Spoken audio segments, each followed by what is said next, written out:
everyone, it's Ron back with another video here on Ron Brown's YouTube channel here, where we cover drones, cameras, other tech gear, a lot of it related to drones and cameras. So we're back with another video today. We have a drone video today on the Mavic 3 drone from DJI. It recently just got a big firmware update and an app update also, and I'm going to give you the numbers. The app update is, got my notes here, it is version 1.6.4, that's iOS. I don't know if the Android number correlates to that number or not. And it also got a, once you get that app installed and you go and turn drone, it'll prompt you to get a new firmware version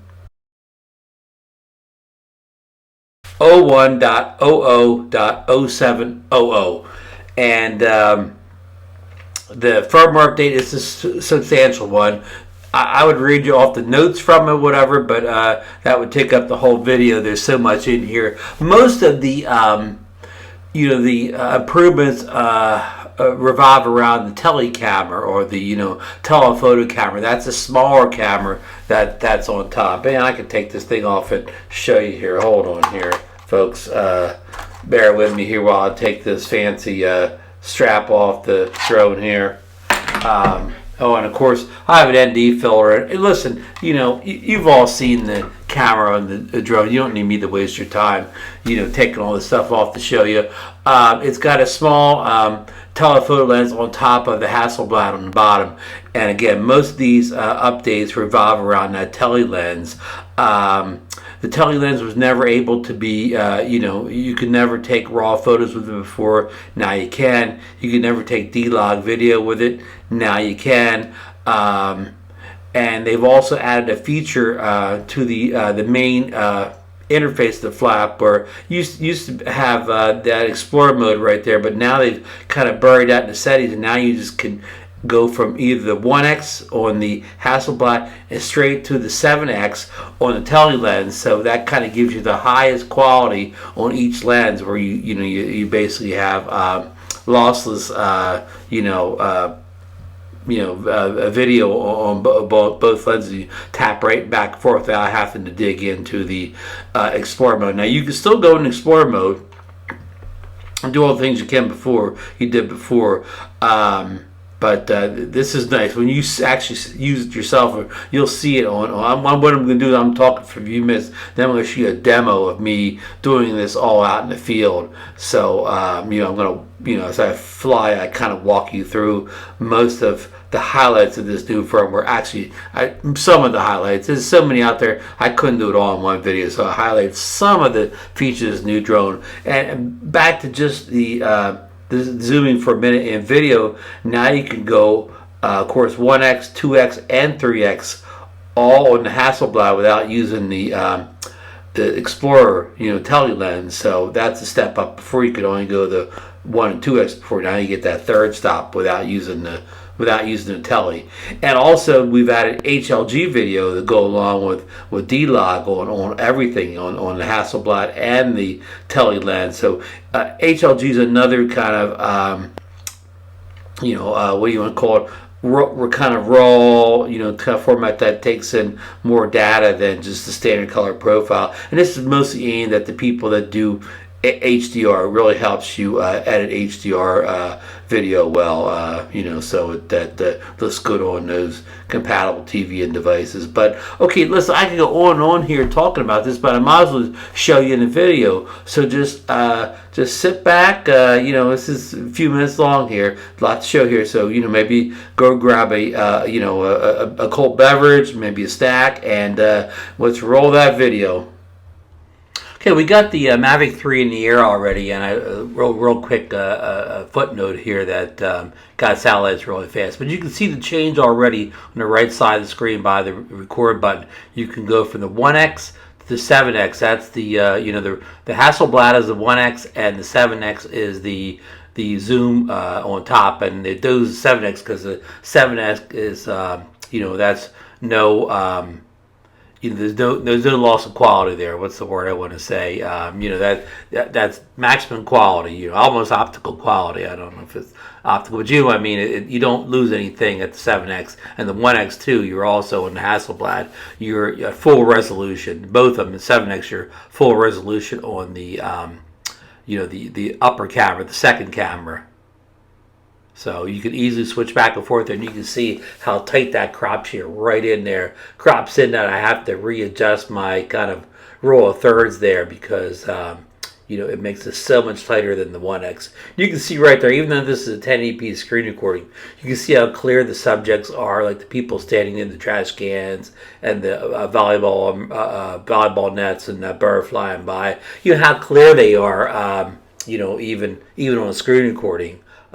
So again, this 7X zoom come in really handy. Here's a big thing for you. Before the zoom camera could only record JPEG photos, but now we can do RAW and take JPEG plus RAW. So that was something people have much requested.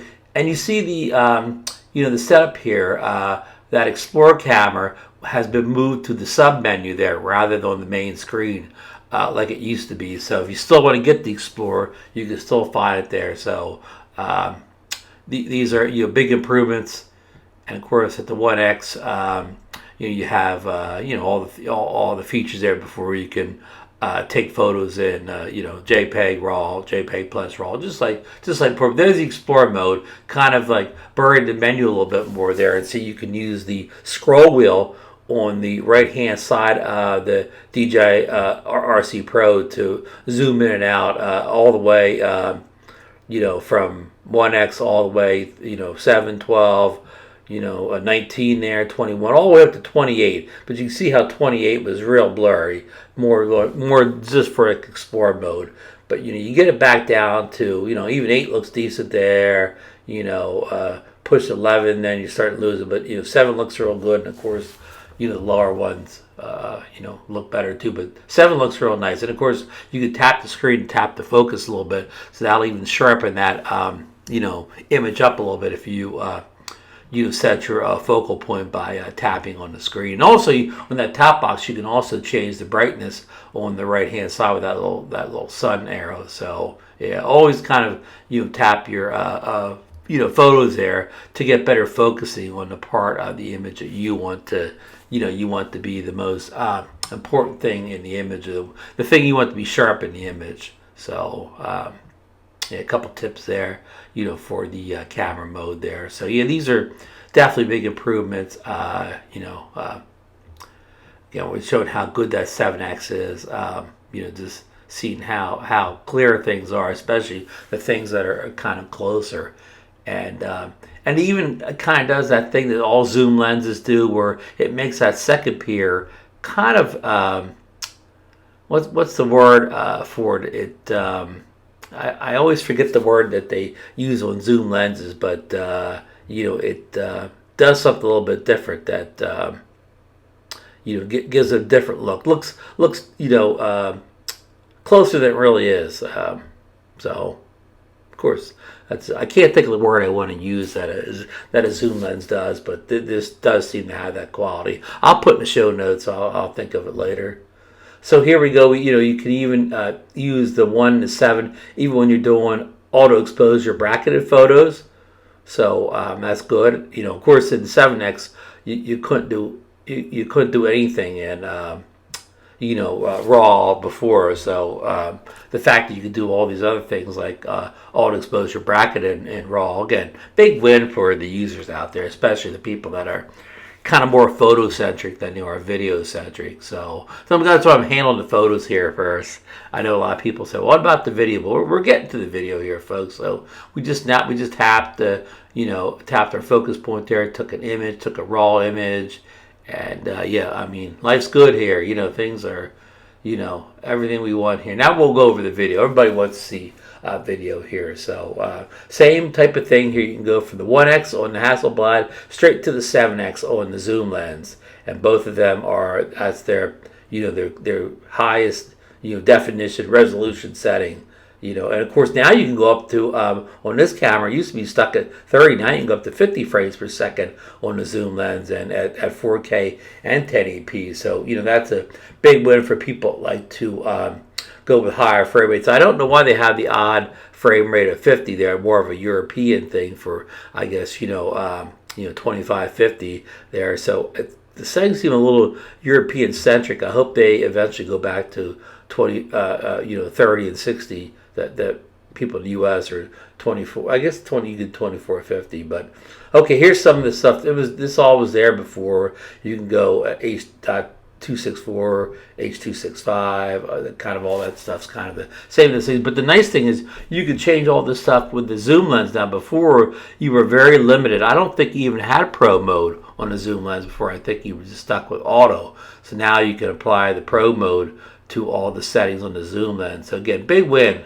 for everybody here. That the zoom camera has basically grown up. Before it was sort of like a point and shoot, kind of like a limited use camera, special use camera. But now, you can see there it has all kind of a lot of the options that the Hasselblad has, with the pro mode. So this makes it a much more useful tool for advanced amateurs, and professionals both now to get the most out of that zoom camera on the top. So we have the shutter there at 1/50. We can go 1/60 and so on. So yeah, nice that you can adjust all that stuff on the fly now in pro mode. So yeah, so we're going to try a little sweeping shot here toward the ocean, kind of go up and out a little bit, and see how you think it looks. This is only a screen recording. I'm recording a little video on the actual camera, and I'll try to clip that at the end or maybe put it in the second video. So that's good. We're all the way in at 7x. I mean, you can see those casinos in Atlantic City, those big buildings. I mean, there's the right lens. I mean, they're barely viewable at 2x. In the 7x, it looks like they're just a short 2-minute walk away. So that shows you. The parallaxes, I guess, is the word I was trying to show. You can get a little parallax effects using that zoom lens to make things, give things sort of a different depth of field. I'm going to say, So this is all really good stuff here. So you can see we're on the Hasselblad zoom in. And the nice thing about the zoom on the Hasselblad, it used to be on the Hasselblad without using explore mode, you could only go 1x and 2x, but now you can go 3x. On that zoom lens on the Hasselblad. So here we're going to look at some of the settings. Not much change there. Here we go. Here's a biggie here. We used to just have color modes. We used to just have normal and D-Log, but now they added, of course you can do the color display. The color display looks better now than it used to, but we can also do HDL, which is kind of a video, a color codec used for people that want to do HDR work, So that's going to become very useful. The rest of the stuff kind of looks the same. And the big thing I noticed there, the color assist looks much better now on the D-Log mode than it did before, or at least when they first implemented it back in the winter, in December or January. So now these are big wins here with that HLG, because this looks a little bit different too, this screen here. Maybe I haven't looked at it in a while, that channel mode and stuff down there. Maybe I haven't looked at it. But I was saying the HLG is a big thing because that was on the Air 2S and, wasn't on the more expensive drones. So the live streaming seems to be just what it was before, no easy streaming to Facebook or YouTube like in the old days. So here, basically, this looks like the same stuff we've always seen in these settings. Now, they seem to have improved bypass. They mentioned notes, but I don't see any additional options here on the safety menu for obstacle avoidance and bypass mode. So, well, here, advanced return to home, that was there before. They had two different ways of doing it. First, they only had the one where it did intelligent return home, but now you can switch it back to the old way of it, just following whatever you set as max altitude and all that. So you can still play with your max altitude there. You can get yourself right below 400 so you stay legal, and then your max distance. So this kind of looks like, you know, the same old thing we've seen before. I said the big one here we talked about already, the HLG. And here's, I'm showing you the log profile with the color assist on. See how that looks almost as good as just use a standard color, and it did not used to look that good with the color assist on. So okay, we're switching to 7X here. Now see how that's blurred, but when I tap that wave there movie, now it's sharpened up focus in. So I'm glad I could show you how the, you know, what effect that tap to focus had. It could take a blurry video there and sharpen it right up just by tapping on the point in the photo that what you want to be your point of interest, and keep that as sharp as can be. All right, so now we'll roll some more video. We'll kind of roll in with the building in the background tap. Maybe we'll even get some kind of bokeh effect on the stuff that's closer to us. I doubt it, but we'll check the video out later to see if we get a bokeh effect on the pier or anything close to us, since we did try to focus on some of the buildings down in Atlantic City, and this pier is in Margate City, which is 2 towns in between. That other pier is the Ventnor Fishing Pier. And here's where I'm actually at. You can see I'm pretty far away from the Margate Pier, but when I zoom in, it looks like the Ventnor Fishing Pier is close to me. So this is really amazing. Again, here I'm showing you can go to 3x now on the Hasselblad camera, or before you could only go to 2x unless you use the Explorer mode, which we're not in Explorer mode now. So I know this is kind of confusing if you've never had the Mavic 3 before. What I'm saying here makes a lot more sense to people that already have the Mavic 3 and they know they know how the settings used to work before this massive firmware update here that just brought so much more functionality to the camera. So let's go into Master Shots here. Master Shots, something was introduced in the Air 2S. People love Master Shots. It does a series of kind of intelligent flight modes and kind of puts them all together and kind of spits out a little movie here. So let's see here. Now, and we can go 4K here. This is just a thing to help us show us how to do it here. So you can go 4K 30. Now, it looks like now you can go 4K 60. But the big thing is you can go D-Log and HDL in Master Shots. For Master Shots 4, you can just shoot the normal color profile. So kudos again to DJI for putting a D-Log and HDL in for Master Shots. Now, some professionals can use the thing better now because they can edit it in post to get the colors to match. Maybe they're shooting other footage with other type of cameras and they need everything to look alike, so they can do that in shooting it in D-Log there and doing editing in their editor, like Final Cut or Adobe Premiere. So yeah, this is great. And of course the color assist button's right there. In the Pro menu there, if you're going to go to D-Log, so you don't have to always turn that on in the the deep menus. So okay, here we're looking at some of the other quick shots here. Here's like Helix, and also in Helix you also have the opportunity to shoot D-Log, and so it looks like maybe all the intelligent flight modes, or most of the intelligent flight modes now, are able to shoot in D-Log. Okay, what about hyperlapse? Any changes to hyperlapse here? So we talked to expand the hyperlapse image. So let's see here. It looks like we're okay. We get to go pro mode on hyperlapse now. I can't remember if we did before, and now we can shoot MOV move, which I think we could before. And original we could shoot original JPEG or RAW. I'm not sure if RAW was there before. But it's nice you can do pro mode. Again, I don't do enough hyperlapse, so I can't remember if anything new is here from previously. But here's what you can do now. So this is all good. Take a break there and talking here. I know I'm talking nonstop. Yeah, so that's real nice. So all the photos you can grab, if you grab in RAW, you can take them and maybe edit them for another reason besides the hyperlapse. Okay, so here we go to our pano modes. These are the standard pano modes that are in most of the drones here. So let's see what features they present. It looks like you can, of course, we're back to I didn't mean to go into Master Shots, sorry. We've already looked at Master Shots, sorry guys. Well, just checking the frame rate. So we do Master Shots in 4K 60 now. I don't know. Again, I'm not sure if that was there or not before, but if it wasn't, that was nice of them to add 4K 60 in Master Shots.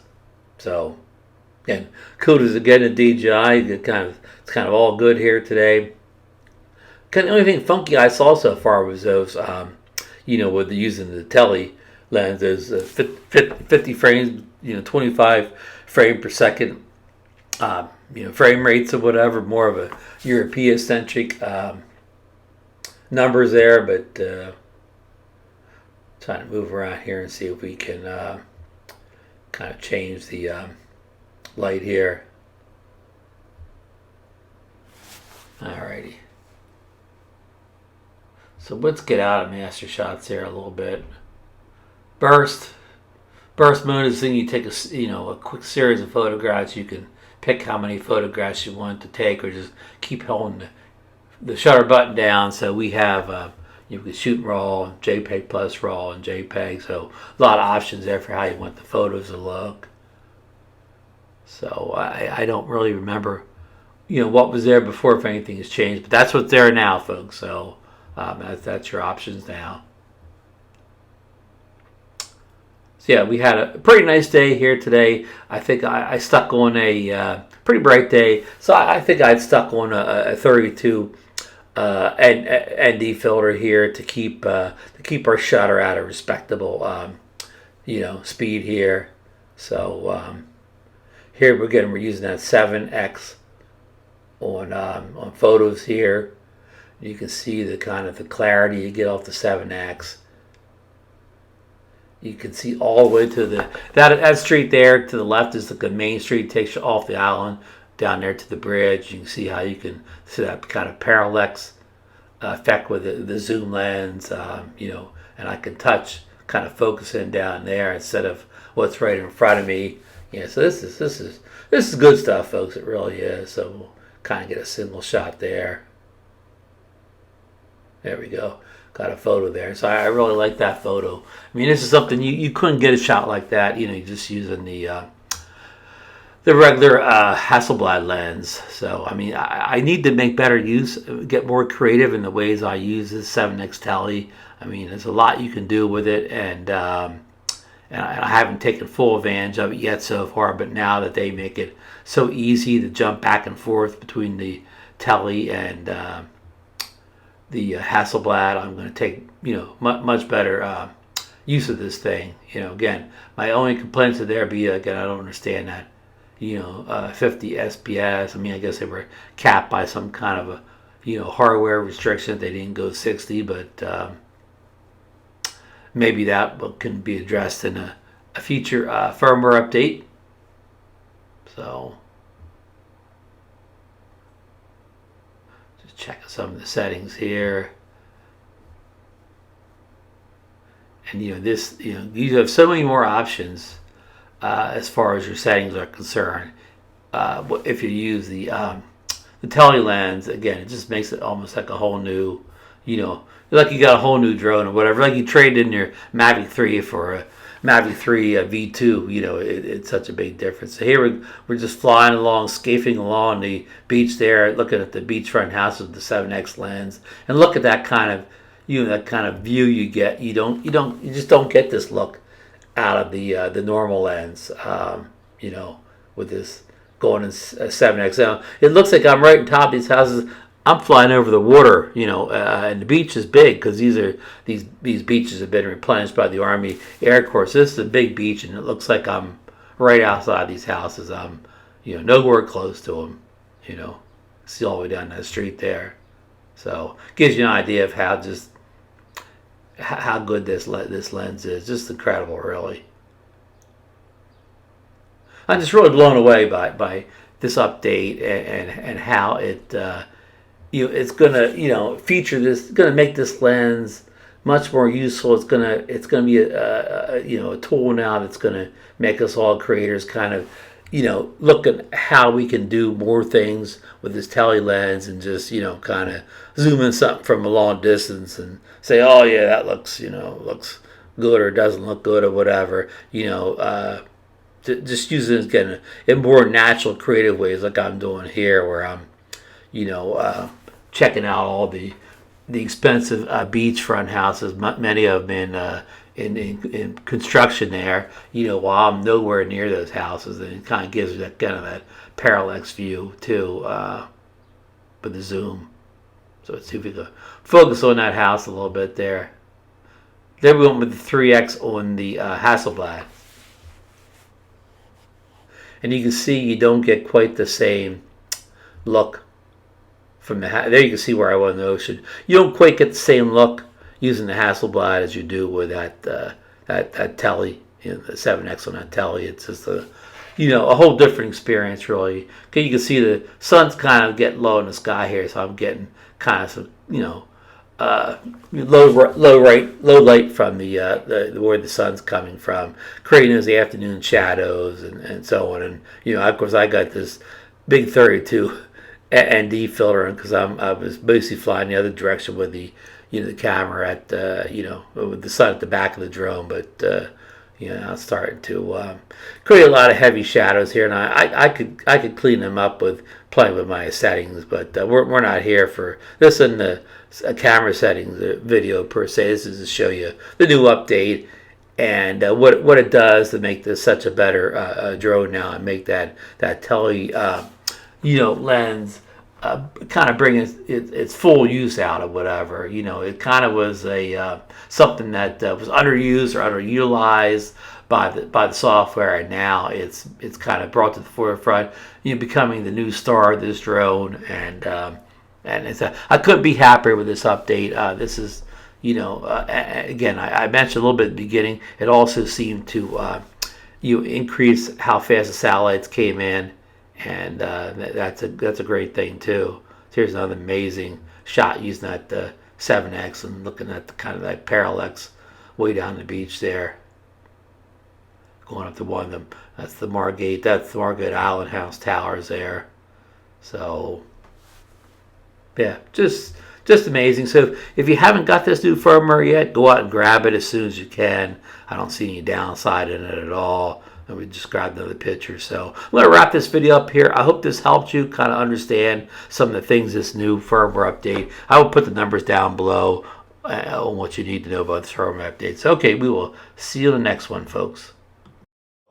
Okay, so I hope you enjoyed that kind of test flight there with the you know, the Mavic 3 running the new firmware and app stuff, and I kind of, you know, saved a little kind of Easter egg nugget to the very end here. So I hope you watch to the end, or you won't know this. Even though it doesn't mention much in the show notes, it mentions something in there about signal improvement someplace around there. But basically, this solves the whole GPS issue that we've been experiencing since the drone was first released last November, where some people used to take up to 10 minutes to get their satellites in back in the early days, and they did a firmware update in March that greatly improved those times for most people. Most people, I say that some people still had major issues, but improved it for most. But now with this update, this basically has got it down to so quick that you know, it had its satellites to home point before I was even ready to take off, before I had everything else set up. So you know, and I've flown it like twice now with the new firmware, and both times it grabbed the satellites, you know, in less than a minute. So I said so quick that you know, I wasn't even really ready to take off. And one time I had out in the field, and I had the I flew the Altel Nano either right before or right after, and I swear that the Mavic 3 got its satellites in faster than the Nano drone did. So for me, that problem is over now. I mean, I'll be anxious to see if some people still continue to have issues, you know, with their Mavic 3s with this new update. But it really has, you know, if what had happened on my first two things, if that's the time, the GPS lock I'm going to get going here forward, you know, I'm going to have no issues. I flew both times in slightly different locations, both times in my town, but not in the same streets or whatever, so, or blocks, or however you want to say it. So anyhow, I don't want to turn this into a monster long video. So if you got anything on this video, hit that thumbs up, subscribe to the channel. And I know you may think you're subscribed, but if you haven't watched for a while, maybe you got to unsubscribe. So go back and make sure you're still a subscriber, and ring that bell notification button, because I've got a lot more videos I got to do in this Mavic 3 firmware updates. A lot to unpack here. And also, I got that Mini 3 coming in soon, so I know you'll want to see, all the details of that little drone. So, yeah, make sure you're ringing the bell notification. And they got a new thing now too.